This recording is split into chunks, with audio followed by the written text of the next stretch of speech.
It was a moment in time that almost ended it all for the human race. The ultimate game of brinksmanship. This is the story of the Cuban Missile Crisis. 1962, Cuba. The Soviet Union has been welcomed with open arms by the Fidel Castro regime. Seen as a guarantor of Cuban independence from the United States, the Cuban-Soviet alliance is vital for Castro and a strategic coup for the Soviet Union. With Miami only 80 miles away, Cuba gives the Soviets air bases and naval facilities from which to do something no foreign power has been able to do in over 150 years – threaten the American homeland. But Nikita Khrushchev, premier of the Soviet Union, has not taken full advantage of the strategic importance offered by Cuba. Much to Castro's chagrin, Khrushchev knows two things. First, the Soviet Navy is unlikely to be able to support Soviet forces so far from their own shores if facing down the American Navy. And second, the presence of large Soviet military forces 80 miles from the US would be an extreme provocation that's unlikely to remain unanswered.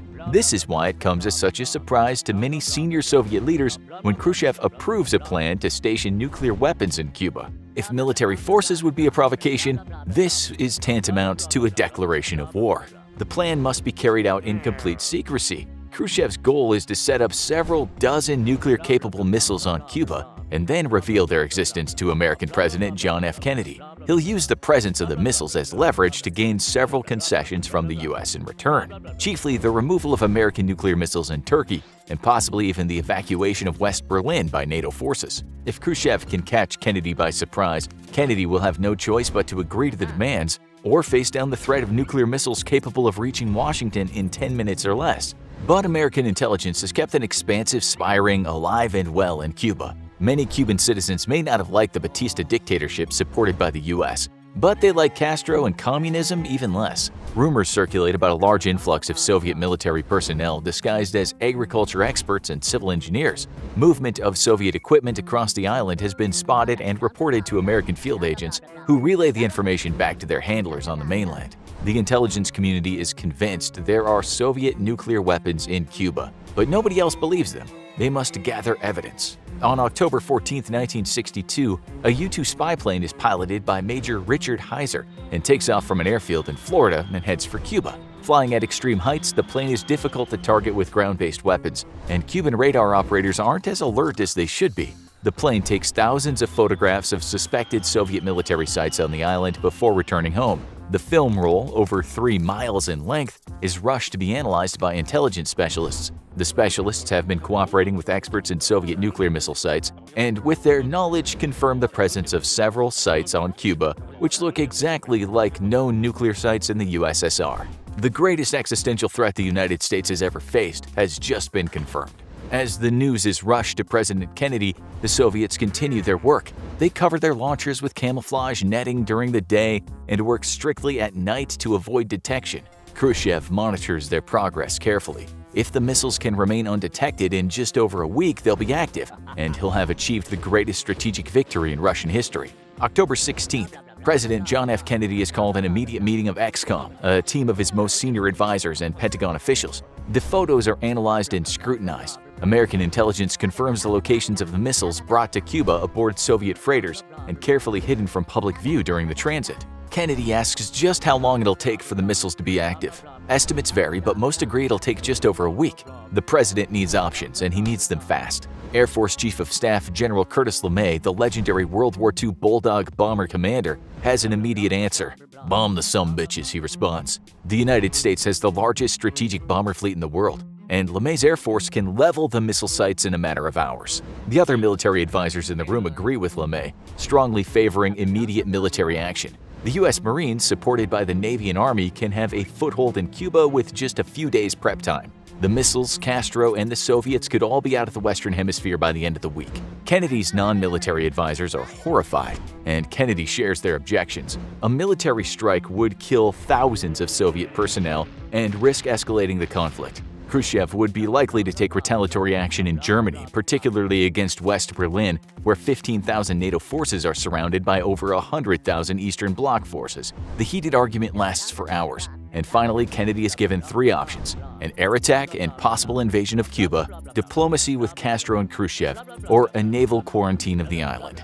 Kennedy immediately takes to the quarantine idea, though is careful to phrase it as a quarantine and not a blockade that would technically be considered an act of war. However, Kennedy needs more time to prepare the U.S. Navy and to consider how to execute the quarantine. Soviet ships frequently travel to the island nation, and he needs to mull the decision over. He knows the Soviets may call his bluff, and American seamen may be forced to fire on Soviet ships with unknown repercussions. To the rest of the world, the American government seems to be pursuing business as usual. Soviet intelligence is confident that the U.S. still doesn't know about the missiles. Congressional elections are coming up shortly, and Kennedy goes on the campaign trail for fellow Democrats, acting as if everything is perfectly fine. Behind the scenes, though, the U.S. military is preparing for conflict. America's Silent Service, its fleet of submarines, begin a hunt for Soviet ballistic missile subs and then shadow them. In the case of war, they'll be sunk before having a chance to fire.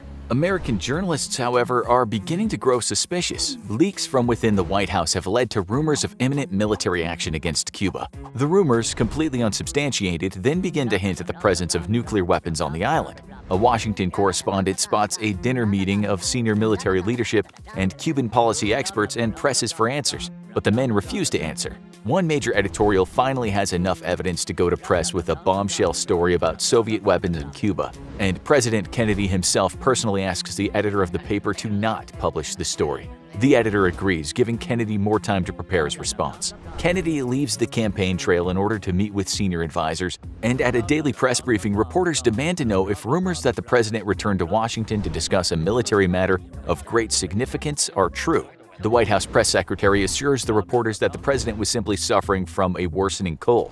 The Soviets, however, are growing suspicious that their weapons have been made by the Americans. Their fears are confirmed when, on the morning of October 22nd, the White House press secretary announces that the president will address all Americans on a matter of vital national importance that very evening. As the sun sets across America, President John F. Kennedy addresses the United States and the world over television and radio. The president confirms the presence of Soviet nuclear weapons on Cuba, as well as the assembling of Soviet strategic bombers and the creation of support airfields. He lambasts the Soviet Union for lying about the defensive nature of the military buildup on the island. Kennedy then announces a naval quarantine of the island, stating that any ships discovered to be carrying weapons will be turned back, and the quarantine will be strictly enforced. He also makes it clear that any nuclear weapons launched against any target in the Western Hemisphere will be considered an act of war against the United States itself.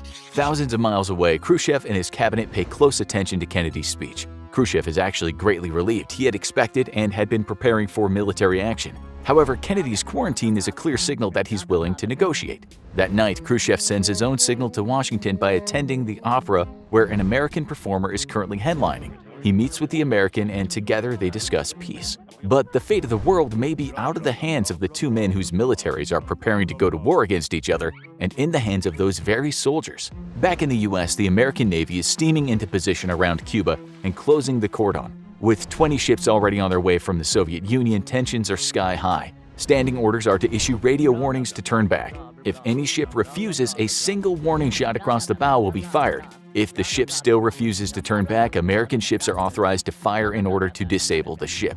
Still, several hundred miles out, the Soviet ships, however, are not showing any signs of stopping or turning around, further ratcheting tensions. The American secret SOSUS underwater surveillance program confirms the presence of Soviet submarines moving into the Caribbean. Back in Washington, an American reporter is getting a drink at a bar and chatting with a friend. He remarks that he's soon to be attached to a Marine landing force. The bartender overhears the chatter and moves down the bar to where a Soviet reporter is drinking. The bartender taunts the Soviet, telling him that soon the U.S. will be invading Cuba. The Soviet is not just a prominent reporter, though, he's a KGB agent. The next day, the Soviet ambassador meets with the American reporter and over dinner attempts to pump him for information about a possible invasion of Cuba. The reporter simply warns the ambassador not to underestimate the resolve of the U.S. October 25th, the Eastern Caribbean. Soviet freighters full of arms are approaching the quarantine zone. They've ignored all warnings to turn back. American ships sound battle stations, but at the last minute, the ships suddenly change course and sail back for Europe.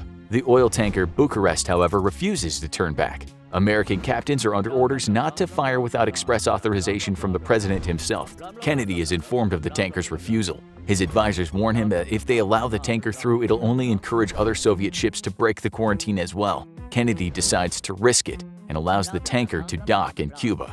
The next day, Fidel Castro sends a letter to Khrushchev imploring him to launch a nuclear first strike against the U.S. He's willing to sacrifice his island and his people for the cause of global revolution if it means the U.S. will also burn in flames. Khrushchev ignores the letter and writes one of his own to Kennedy, penning a strong emotional appeal for both sides to find a peaceful resolution and not doom the world to the catastrophe of thermonuclear war. Kennedy receives the letter and considers it. It poses great political risk for both sides. If the letter is leaked, Khrushchev could appear weak to the Soviet people and his allies. If Kennedy takes the letter at face value and it turns out to be nothing more than a manipulative ploy, Kennedy could appear extremely naive. Back in Cuba, the Americans are now keeping tabs on the progress of the missile buildup with the use of U-2 spy planes. The planes are detected by Cuban radar, but the anti-air missiles are under the command of Soviet units. Soviet forces are under strict orders not to fire without Kremlin authorization.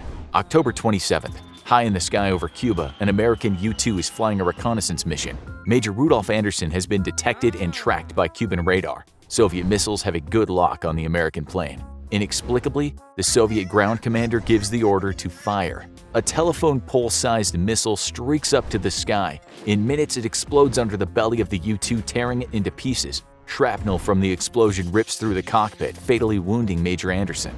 The first shot of World War III may have just been fired. Unknown to the Soviets, the White House had already decided even before the U-2 took flight that if it was shot down, they wouldn't even meet. A military response would be immediately launched. What the Americans don't know, however, is that Soviet strategic nuclear weapons are already operational and more than capable of annihilating an American invasion force.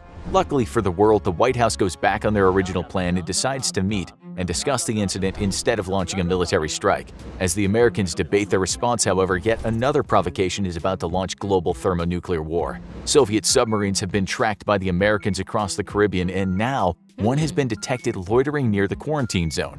Soviet Foxtrot-class submarine B-59 has been running deep and silent in order to avoid the American Navy, but its batteries are nearly exhausted. It's now loitering on the surface and running its diesel engines in order to recharge onboard batteries when the crew spot two American destroyers streaming directly at them. The captain calls for an emergency crash dive, and the sub gets under the waves just a minute before the Americans arrive. The two destroyers begin dropping practice depth charges around the submarine's location. These charges are used in training and contain little explosive charge and are meant to signal to the submarine that it must surface. However, the Soviet crew don't know that the US is dropping training charges, and to make matters worse, they've been out of radio contact with Moscow for days due to their need to run deep and silent. When they surfaced, they'd been monitoring US civilian radio for signs of how the crisis was playing out. The submarines fear that the war has already broken out. Unknown to the Americans above, the B-59 is equipped with a nuclear-tipped torpedo. And believing that they're under attack and war had broken out, Captain Valentin Savitsky and political officer Ivan Semyonovich Maslenikov both approve launch of the nuclear torpedo. However, Vasily Arkhipov, commander of the submarine flotilla B-59 is a part of, does not give his consent. On any other Soviet submarine, only two officers must give consent, but with Arkhipov aboard, all three must agree. The launch is aborted, and the B-59 surfaces to re-establish contact with Moscow.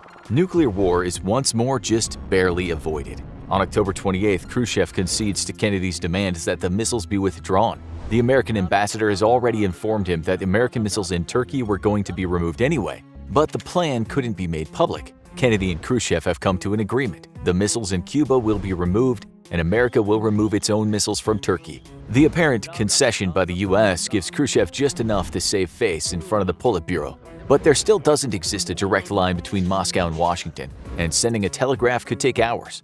Meanwhile, US and Soviet forces are still playing an extremely dangerous cat-and-mouse game under the Caribbean. Any minute now, yet another trigger-happy soldier could inadvertently launch the end of the world. Khrushchev orders that news of his agreement be broadcast over public radio, as that will be the fastest way to get words to the Americans and immediately stand down all forces. An official staff vehicle speeds across Moscow to reach a broadcast center before another accident triggers war. All traffic lights on the route are switched to green as the car roars through the streets, finally arriving at its destination. However, on the elevator ride up to the broadcast booth, the elevator becomes stuck. To the horror of the Kremlin staffer clutching Khrushchev's letter to Kennedy, the elevator may take hours to be repaired. In despair, he manages to force the letter through a gap in the elevator doors and into the hands of a messenger boy who holds the very fate of the world in his hands. The message is at last successfully broadcast and picked up by radios all across the world. The Cuban Missile Crisis is officially over, and the US closely monitors the removal of Soviet weapons from Cuba.